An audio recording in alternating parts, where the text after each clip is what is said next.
Hi, this is Ryan Bunch. In this little presentation, I'd like to share some ideas about music in the original Broadway production of The Whiz based on my work as a musicologist and musical theater scholar. When The Whiz opened on Broadway in 1975, its purpose was to present an all-black retelling of The Wizard of Oz. After some initial struggles, it went on to become one of the most successful Broadway musicals, a defining example of black musical theater, and a standard of the permanent musical theater repertoire of professional and amateur theater groups. It is also, of course, one of the most successful and important adaptations of The Wizard of Oz. The music of The Whiz, steeped in the sounds of black popular music, played a dominant role in the success of the musical and its ability to express black consciousness, and a certain vision of participation in American life that remains potent to the present. As we know, The Wizard of Oz is often called the American fairy tale, but Baum's Oz and the MGM film both assume an American fairyland populated by white characters. If Baum doesn't specify the race of his characters, it's because they are presumed to be white, except for the occasional racial stereotype. Illustrations by Denslow and Neal affirm this assumption. The MGM film was made during the era of the Hays Code and represents a sanitized ideal of Middle America in its depiction of Kansas, the home to which Dorothy returns. In addition, there are no apparent people of color here in Oz among the Munchkins who greet Dorothy on her arrival or in the Emerald City where the wizard lives. If The Wizard of Oz is an American fairy tale, its American mythology was a racially narrow one when The Whiz first appeared on stage. The Whiz, of course, is an important antidote to this problem, affirming Oz as a myth also available for Black Americans and affirming Black culture as part of American culture. It's lauded as an important Black musical, but what makes a musical Black? For many of the people involved in the Broadway production, it had to do with giving expression to certain ideas about what it meant to be Black in the 1970s. To a great extent, the creators of The Whiz were guided by ideas from the Afrocentric Black arts movements of the 1960s to early 1970s, which celebrated Black cultural difference and a Pan-African identity connecting African Americans with a global African diaspora.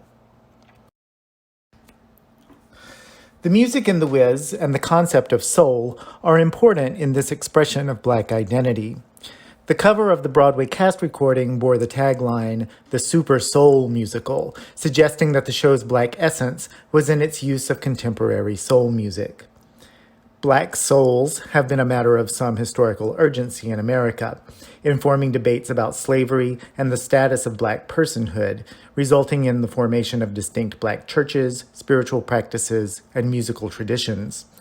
W.E.B. Du Bois's influential The Souls of Black Folk evoked this history. By the 1960s and 1970s, arising from the civil rights, Black power, and Black pride movements, soul became a powerful signifier of Black identity and community. Soul food, soul music, and soulful styles of performance served as automatic markers of Blackness. Producer Ken Harper described his vision for The Whiz in an early letter to a potential investor, saying, quote, "We're going to do a new version of The Wizard of Oz with a contemporary score and an all-black cast. It will be fun and it will be spectacular, with the music expressing every phase of the various rhythms associated with Black culture, including West Indian, Afro-Cuban, blues, jazz, rock, and even gospel." Ultimately, many of these ideas came through in the costuming, the sets, and the style of the show, which reflect a Pan-African tradition of theatrical pageantry. These traditions were evident in director Jeffrey Holder's costume designs, Gilbert Moses's initial direction, the choreography of George Faison, and the set concepts of Tom John. The creative team conceived of effects such as an elaborate tornado ballet and the representation of the yellow brick road by men in yellow tuxedos. Initially, Harper had conceived of a compilation score by numerous popular songwriters. In the end, composer Charlie Smalls received credit for most of the music and lyrics. However, the celebratory number, Everybody Rejoice, Brand New Day, was written by a young Luther Vandross, while Larry Kirshner, a songwriter at the beginning of his career, sold 3 songs to Harper that Smalls was given credit for: No Bad News, So You Wanted to Meet the Wizard, and the show's theme song, Home. Regardless of authorship, Home became an unofficial Black anthem. Stephanie Mills, who played Dorothy, made it her signature song and a Black music standard. The orchestrations by Harold Wheeler put the final touches on the show's soulful sound. The Whiz makes its claim on the American fairy tale, I argue, in the Black tradition of signifying, making a Black commentary on a white text. This is a long vernacular tradition that has also been theorized by scholars of African American studies, such as Henry Louis Gates, Jr. He talks about it this way, quote, "Whereas Black writers most certainly revise texts in the Western tradition, they often seek to do so authentically, with a Black difference, a compelling sense of difference based on the Black vernacular."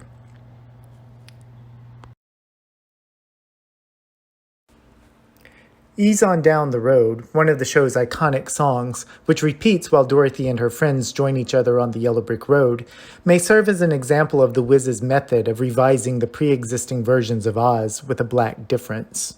It does this by revising the square melodies and straight rhythms of MGM's Follow the Yellow Brick Road and We're Off to See the Wizard, using recognizable traits of Black music. In the MGM film, Arlen and Harburg's Follow the Yellow Brick Road evokes Anglo-American folk music. Follow the yellow brick road, follow the yellow brick road, follow, follow, follow, follow, follow the yellow brick road. Follow the yellow brick, follow the yellow brick, follow the yellow brick road.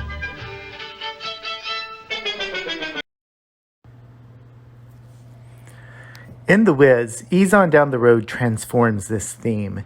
It begins with an instrumental motif that, to my ears, reconfigures the melody of Follow the Yellow Brick Road with its steady motion of walking up and down part of the major scale.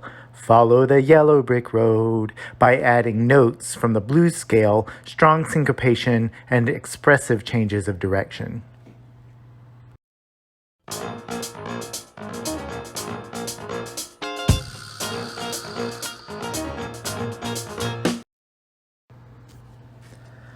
This assertive motive serves as a call to hit the road with a soulful attitude, while somewhat thumbing its nose at the original.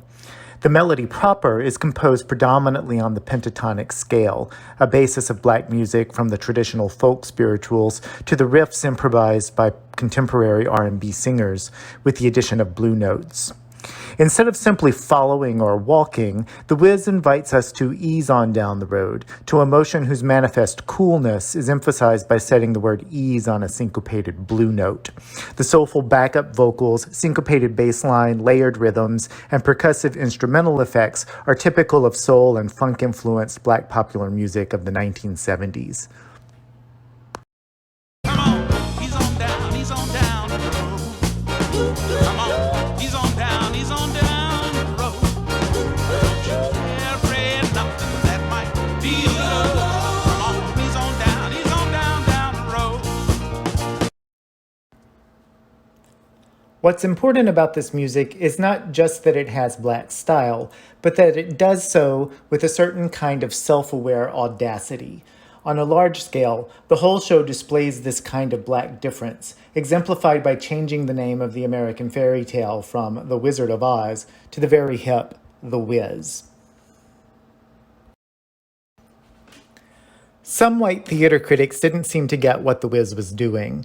They complained of a perceived loss of innocence in the updating and recasting of the classic children's tale in Black style, drawing unfavorable comparisons to the MGM film and Judy Garland. But others, including many in the Black community and the Black press, rallied in support of The Whiz.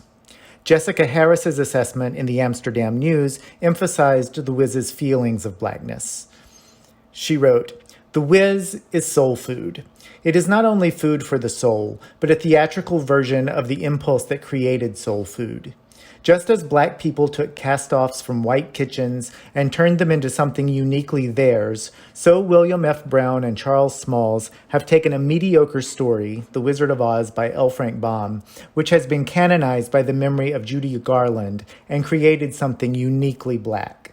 The Whiz has something to do with black people.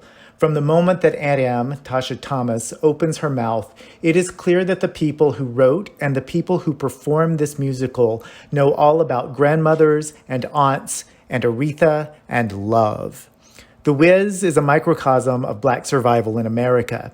It must be seen in all of its splendor and richness to be truly believed, and Over the Rainbow hasn't got a chance.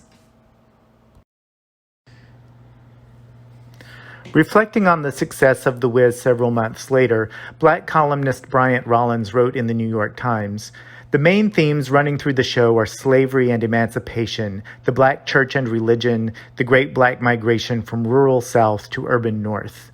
Jack Kroll, in his review for Newsweek, had also picked up on these themes at the Broadway opening, saying, "American blacks have been moving down a yellow brick road badly in need of repair for a long time, looking for Oz or the Emerald City or some other dream deferred. So the idea of an all-black version of The Wizard of Oz makes perfect sense." In The Whiz, home is a feeling, and it is this feeling, which we might call soul, that motivates the show from beginning to end. There's no song in The Whiz that's an obvious counterpart to MGM's Over the Rainbow. Dorothy feels bad for not being more help to Aunt Em on the farm, but she doesn't express a desire to leave it. Her relationship to home and how to feel close to it through family is always what's at stake. Befitting its soulful philosophy, The Whiz opens with its heart on its sleeve. With little preceding dialogue, Aunt Em sings the feeling we once had to reassure Dorothy that she loves her, even though she is often frustrated with her. And I'd like to know that it's there, the feeling we once had. When you know that you can come running to me whenever times are bad. Don't lose the feeling we once had. Don't lose the feeling we once had. Aunt Em demonstrates that singing is a primary way of expressing the feeling of black family and community. Dorothy seems to be missing this soulful feeling and is unable to sing about it until she has some experiences in the soul version of Oz. The first time we do hear Dorothy sing, it's in Soon as I Get Home, which expresses her uncertainty in a strange environment, but also gives us our first glimpse of her soulful potential. The verse begins with a carousel waltz, evoking her disorientation.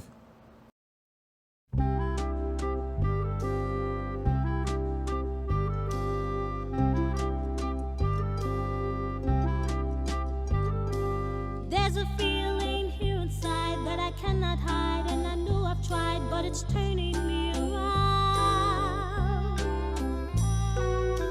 I'm not sure that I'm aware if I'm up or down, if I'm here or there. I need both feet on the ground.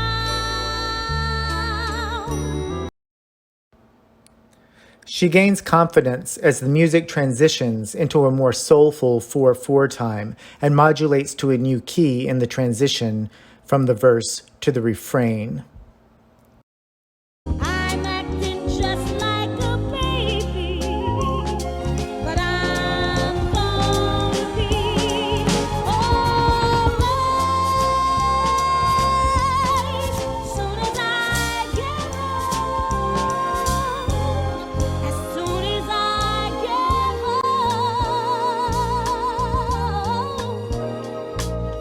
in a different place, in a different time.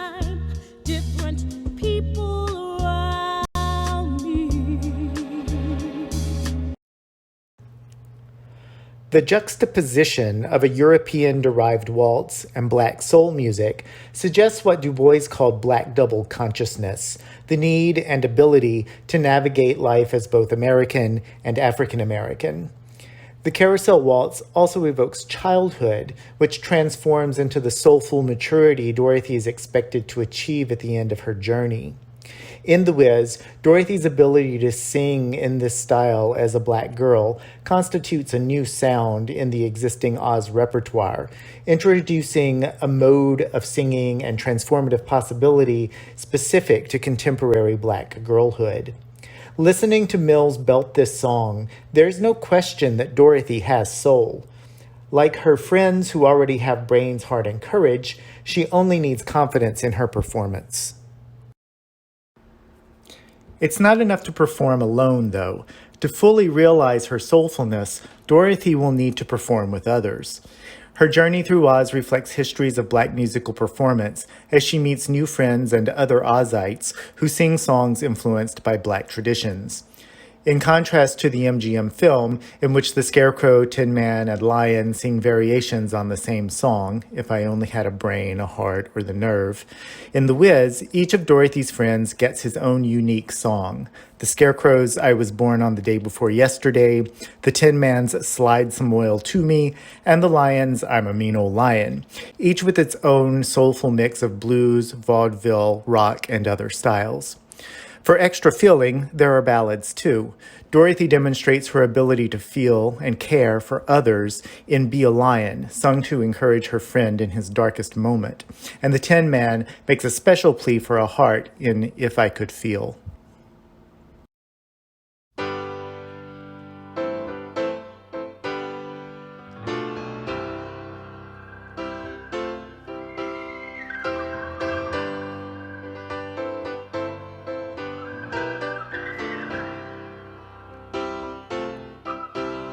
I was born on the day before yesterday.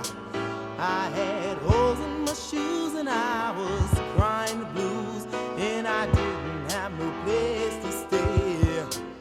But I know I'm gonna.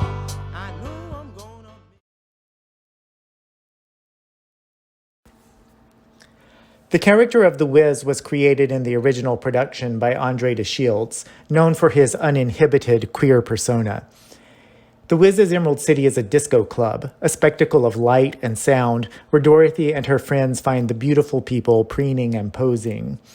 The Whiz performs various stock characters of black humbuggery inspired by television preachers and politicians of the time, while his musical language incorporates black sounds from James Brown funk to glitzy 70s pop.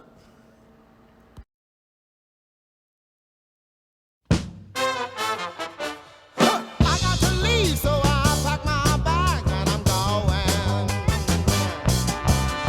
I got a date, so don't you ask me to stay, 'cause I'm showing. You were always ready for new wizardry. You must have thought the miracles came easy to me. Take what I give you and put it up on the shelf. Now it's time for this here whiz to whiz on itself. And I'm whizzing. Eveline, the Wicked Witch of the West, performs a feminine power at once monstrous and admirable. The tyrannical slave driver and formidable church lady sings the gospel of her own perpetual moodiness in No Bad News. Her rollicking gospel style is a reminder that soul, as a popular genre, was initially regarded as profane lyrics set to black church music.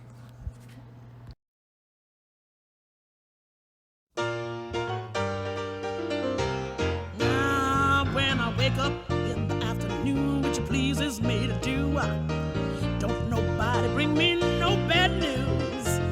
'Cause I wake up already negative and I'm wired up my fuse. So don't nobody bring me no bad news. The demise of the witch is immediately followed by Everybody Rejoice, Brand New Day, a celebration of freedom from oppression. Its strong dance pulse evokes the importance of disco culture in Black, women's, queer, Latinx, and other communities in the optimistic times following civil rights advances and the Stonewall Rebellion. Contributed by a young Luther Vandross who was publicly discreet about his identity as a gay man at the time, this can be seen as an important expression of a Black take on The Wizard of Oz as a myth of American queer communities in the mid-20th century, when gay men might be referred to as friends of Dorothy, and the journey to the Emerald City served as a metaphor for leaving home to join the gay communities of cities like New York and San Francisco.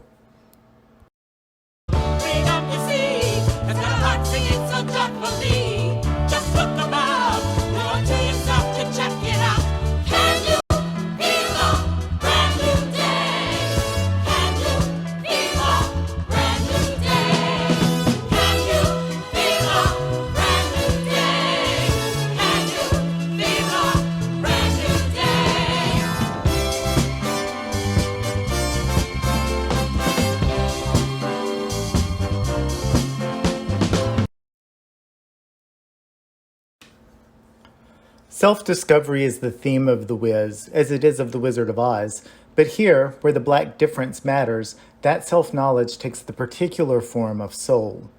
This is affirmed in different ways in a song sung by both The Whiz and Glinda. In the version of Believe in Yourself sung by The Whiz, he encourages Dorothy's friends to have confidence in their selfhood, singing, "You'll have brains, you'll have a heart, you'll have courage to last your whole life through, if you believe in yourself." After he leaves in his balloon, delivering a sermon backed up by the choir and Y'all Got It, Glinda comes to the rescue, singing "Arrested Body is Arrested Mind," a song about the relief of the body and the soul at journey's end. Glinda reveals the secret magic of the silver shoes, which is that they can take you home if you believe in yourself. Significantly, it's only Glinda, singing with her authority as a Black diva, who can bring the power of this lesson to Dorothy regarding home. Whereas The Whiz sang about brains, heart, and courage, Glinda sings, "Believe that you can go home, believe you can float on air, then click your heels 3 times. If you believe, then you'll be there."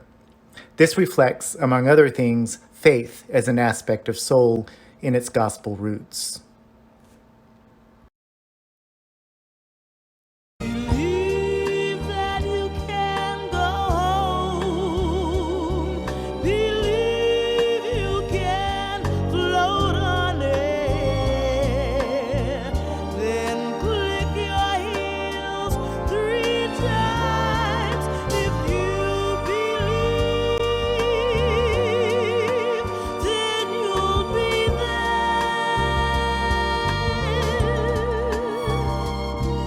Believe in yourself. Dorothy's final mastery of soul and knowledge of self are revealed in the final song. Facing out to the audience, she sings "Home." In retrospect, we can now see "Soon as I Get Home" as what we might call a pre-prease of this fully formed and fully soulful anthem of Dorothy's preparedness to return home with a deeper feeling for herself, family, and community. Living here in this brand new world might be a fantasy, but it's taught me to love. So it's real, real, real to me. And I know we must look inside our hearts to find a world full of love, like yours, like mine, like